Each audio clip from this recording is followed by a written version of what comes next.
So I was sitting here, right? I was just sitting here eating some pretzels. And then I tweeted right now, the Dragon Ball memes. This is what people base Dragon Ball off. It's so true. So I was sitting here, right, and thinking about it, thinking about that. And I was thinking about the Dragon Ball fandom. And I was like, it amazes me. It amazes me how it's been the same for so long. So before I talk about the Dragon Ball fandom and my thoughts about it and the history of it, maybe I'm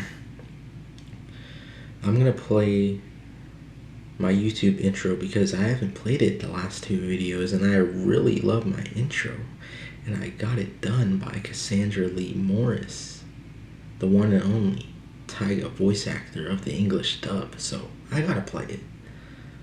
Play. Hey, didn't you hear me, you mangy mutt? I told you to subscribe to Doraball.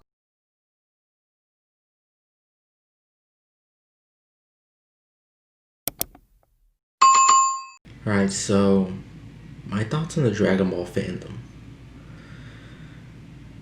It is crazy to me. It is crazy to me how they can use the same memes for decades and decades. Literally the same memes. And for me, they've never been funny. Most of them have never been funny. Goku is a bad father. Like, those memes have been going on for so long. And they've never been funny to me because I knew it wasn't true. Like, he isn't a bad father. So, there's so many, like, the same memes. That's one of the reasons why I posted that. This is why. So today, on my Instagram story, on my Doraball page, today I posted a picture of this DBZ meme book. And there's actually a book on this on Amazon where you can buy it. There's just 200 plus DBZ memes. And I posted, this is what people base Dragon Ball off of. And it's so true.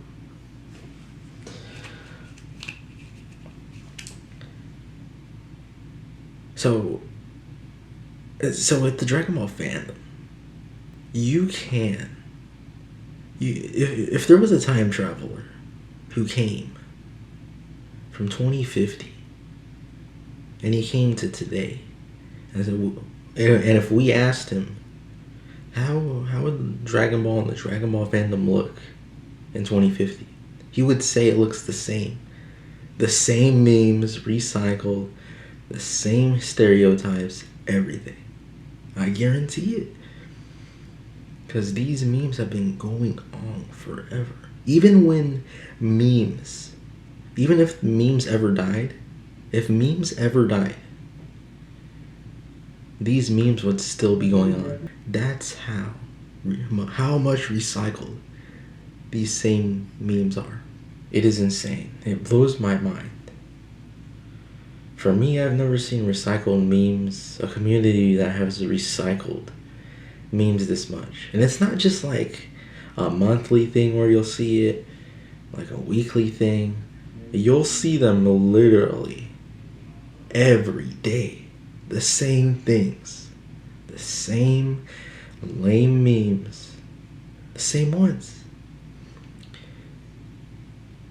It's astonishing. It's astonishing. And with the fandom, to go more into the fandom, I've never seen a fandom not understand their own show as much as this fandom.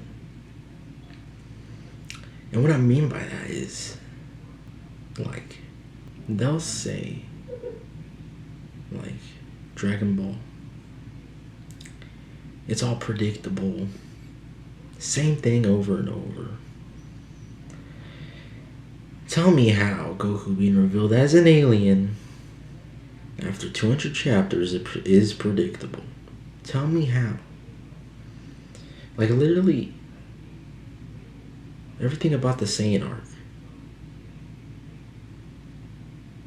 Frieza arc, Boo arc, and the Cell arc. They're all like, the whole time it's like, what's gonna happen? I don't know. Especially, I would say the Android arc and the Boo arc are the most unpredictable, and the Saiyan arc. I think the Frieza arc's the most predictable, and there's nothing wrong with being predictable. It's like Toradora.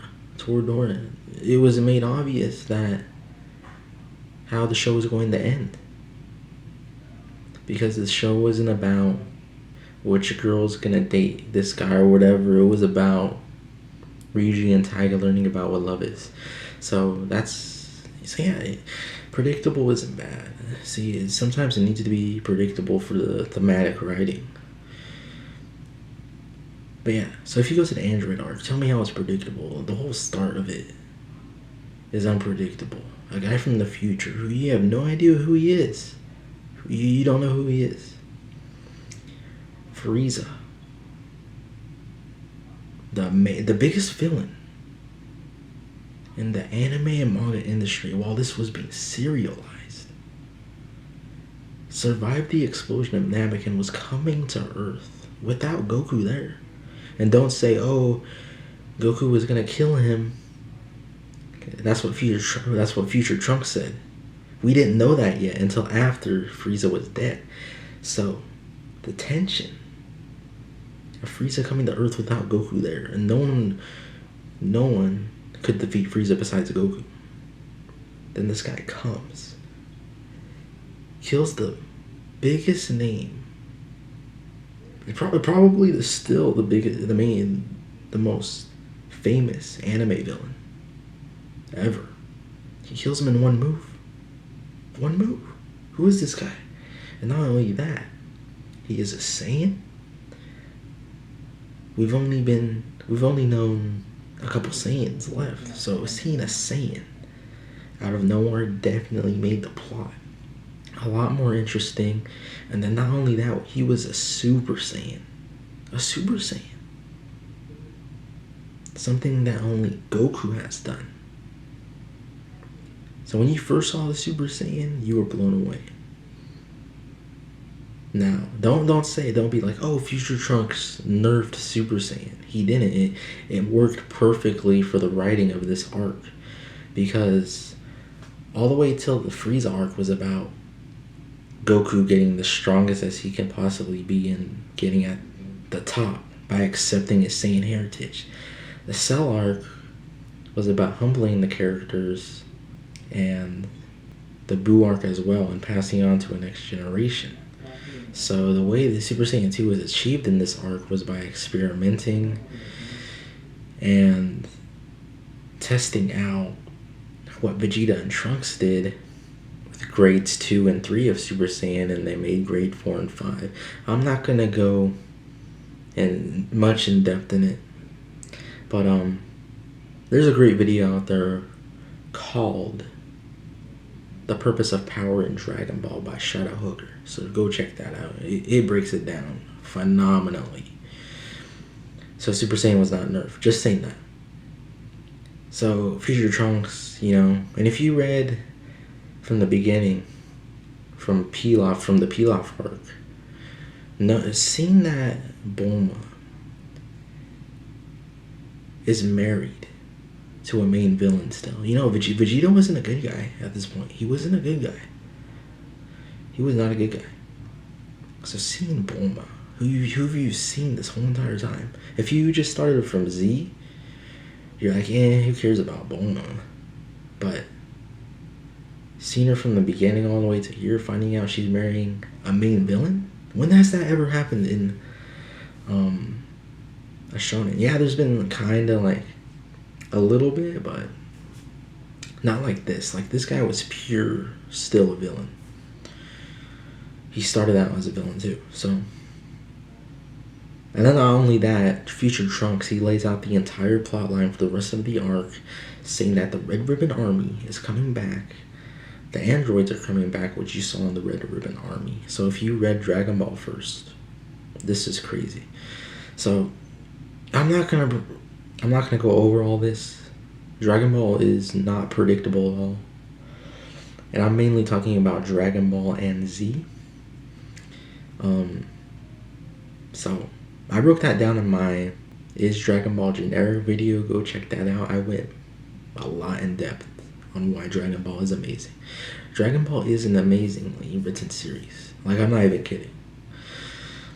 Like, if you actually sit down and break down, like, reading it as a first viewer, seeing the character writing, seeing the theming, seeing the story, seeing the themes of pursuit of happiness and all these things, you'll see, like, it is a really good series. It's really well written from beginning to end. Like, the quality doesn't drop. So yeah, to go back to what I was saying about the Dragon Ball fandom saying, like, they don't understand the show. You know, one of the huge things is that Gohan was the one who should have defeated Buu. No, it amazed me. It was so, Toriyama made it so obvious that Buu was for the dads to defeat. Literally, Buu was birthed because of Goku and Vegeta's problems, and those problems caused them to be horrible parents. The whole point of the Buu arc was Goku, Vegeta, and Mr. Satan realizing that they left behind an unprepared next generation, and they need to fix that because the universe won't exist anymore. So, and they need to be better dads. They need to be there for their kids. So that's the whole point of the Buu arc, and in the end, it is Mr. Satan, Vegeta, and Goku who defeat the main villain. That's the whole point of the Buu arc. You know, I'm not gonna go fully in depth in it. Shadow Hugger did that. Go check that video out.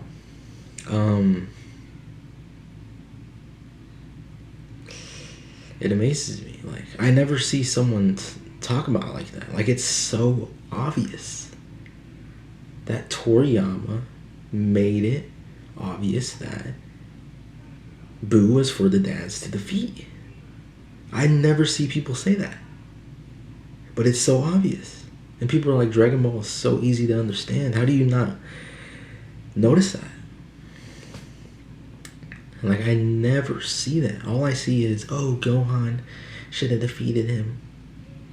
The whole point is that Goku left behind an unprepared next generation. Gohan, at the end of the Cell arc, was very insecure about defending the Earth. That would be so anticlimactic if he just defeated Buu. He was all insecure at the end of the Cell arc. The next arc, he's a beast defeating the most powerful being in the universe. There was like no build up to, like, you get it, like,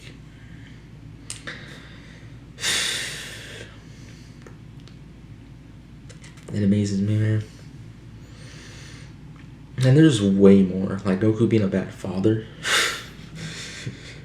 I will say this, Goku is not like the best of the best of the best father. Like, he's not like a role model father, like, wow, I want to be him. He's a great role model Saiyan father. In Earthling standards, he's a good father, but not like the best of the best. And that was the whole point. The whole point was that he's a Saiyan and he struggles with it. Like, that's what makes him more interesting. I can go on and on. Like, none of these Dragon Ball fans will ever talk about how the main theme of Dragon Ball is the pursuit of happiness, and how literally nearly every character has a pursuit of happiness theme. Goku, Vegeta, Bulma, Tien, Piccolo, Yamcha, Frieza, Cell, Buu. All of them, they go through character arcs. So, you know, I don't want to go through all that. Like, I can break down all of them, but that will take a long time. And I'll probably do that in future videos. But it just amazes me how nobody will ever mention this. Like, I've seen, yeah, I know a few, but It's crazy how nobody goes over it. 99% of the fandom does not. Maybe even 99.9. Not even kidding. So yeah, you'll just see the same memes over and over recycled. And I don't think it will ever end. It's amazing. It's amazing. It's amazing.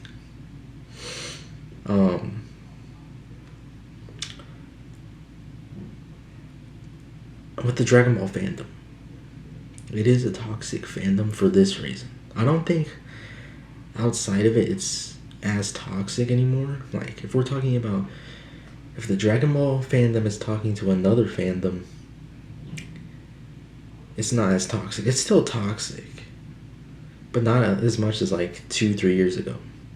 2-3 years ago it was a lot worse. But within, like, if we're just talking about if the Dragon Ball fandom is talking to the Dragon Ball fandom, it is unbelievably toxic. Misinformation everywhere. We have, like, there's people on purpose spreading misinformation. There's just people people will literally just read the super manga just to tweet about it and say how horrible it is. That's like, I don't like the super manga that much. I don't think it's that good. But I'm not just gonna read it just to like hate on it on Twitter. It's funny. It's funny.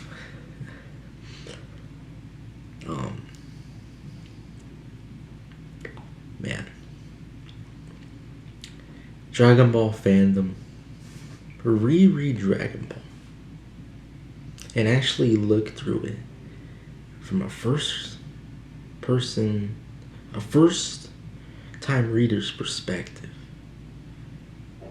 and actually analyze the characters, analyze the plot, analyze the themes, and then make your takes and analysis on Dragon Ball. And then look and think about the time it was made. Think about, so it was written in the 80s and early 90s. So there was no phones, there was no computers. So it came from the mindset of someone like that, with that technology. And the reason I say that is because to look back at the way it was written, I mean, when it was written, is to see how well it aged. Like, if it came out today, it would still be really good. And one more thing I wanted to address about the fandom is that they say Toriyama is lazy. I'm probably gonna make a separate video on this, on why it's so not true. Toriyama in his prime was nowhere near lazy. When you're working for Shonen Jump alone, there's no way you can be lazy because they rush you. Like, anyone working that job is not lazy. Like, you have to work so much. Like, these people don't really get sleep. And not only that, Toriyama was doing that, and he was working on other art projects. Chrono Trigger, Dragon Quest. The dude was a machine, and he still put out a really good manga. Here's the reason why people call him lazy. Because they think Dragon Ball is just fights.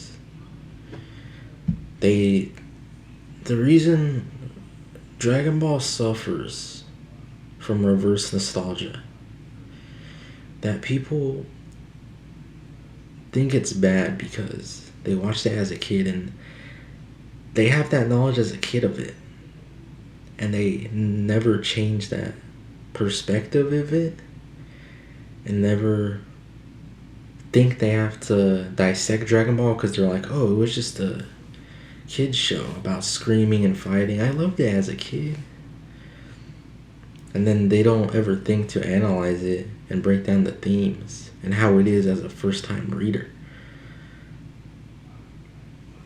If you actually break it down, it's insanely good. So yeah, They think he's lazy because of that. They think he's lazy because, oh, he forgot a launch. Now, most of you guys saying that don't understand it. So here's the story of how he forgot launch. Launch, aka lunch, whatever you want to call her. Launch wasn't forgotten in Z. Remember, Dragon Ball is all one manga. So, when Goku flies off with Chi-Chi, from that point in the next chapter, when Goku was revealed as an alien, there was no break. There was no, oh, let's take a month off or 3 months off and let's start Dragon Ball Z. No, it was all Dragon Ball. So, launch wasn't forgotten.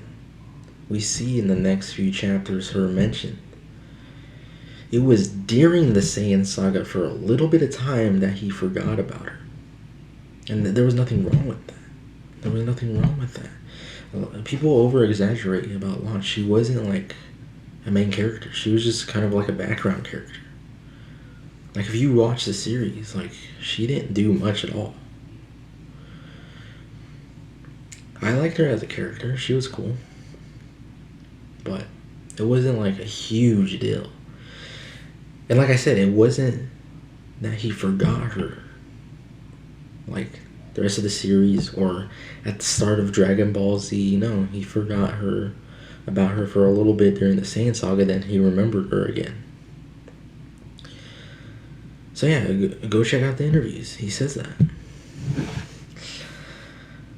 Well, why else do they think he's lazy? Like, how do you... This guy has some of the best art in manga history. He's aged like fine wine. And he's still lazy. Like... I don't think you can ever call a Shonen Jump mangaka lazy. Especially Toriyama, with all the things I listed. I'm probably going to go more in depth in the video on it. On why he's nowhere near lazy. And this is even enough reasons why, but... I'll go more in depth. But, yeah, the Dragon Ball fandoms. It's just they keep these stereotypes in their mind and they're just set on those stereotypes. Like, they're like, no, that's how it was when I was a kid. And I don't ever go to analyze it later on. Like, it's just they have these stereotypes in their head that they keep forever, and eventually it just sticks for a long time.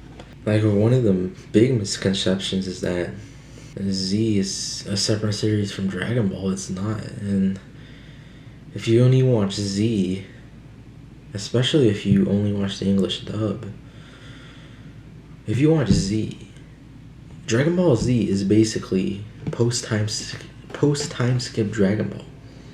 So if you don't watch pre-time skip, you don't know what's going on. You don't know what's going on. A lot of people say, oh no, you know what's going on the first episode. No, you don't. The first episode, a guy out of nowhere just comes and tells Goku he's an alien. What? It answers all the questions. It answers why he loves to fight, why he has a tail, why he transforms into a huge ape, why he gets consumed by rage. The list goes on. And the rest of his pursuit of happiness arc keeps going, and his conquering of soft-heartedness and the beginning of him accepting his Saiyan heritage. Him accepting that he does love the fight, and he is part of this race while he is still an Earthling. And there's more. Piccolo's arc started before Z, and it ends all the way till the Cell arc. A lot more, Chi-Chi's backstory, Tien, Yamcha, everyone dying in the Saiyan saga. That has no impact if you didn't watch Dragon Ball before. Because you just, who are these characters? And they just died? Who are they? If you just watch Z. So, yeah, that is my thoughts on the Dragon Ball fandom. It amazes me. I'm not gonna lie. Man. But, yeah. I think that is going to be the end of this video. What are your guys' thoughts on the fandom and the Dragon Ball fandom as a whole? Give me your thoughts in the comments. Leave a like and subscribe if you want. Let me know what videos you guys want to see in the future. I still gotta release that part 2 of the Saiyan and Frieza arc analysis. I loved doing that. I'm gonna get to that soon. I'm gonna have more Toradora videos up soon since I'm doing the rewatch with the Toradora fam. I love you guys. Yeah, so thank you guys for everything. Thank you for the support. And I'll see you guys in the next video. I'm out.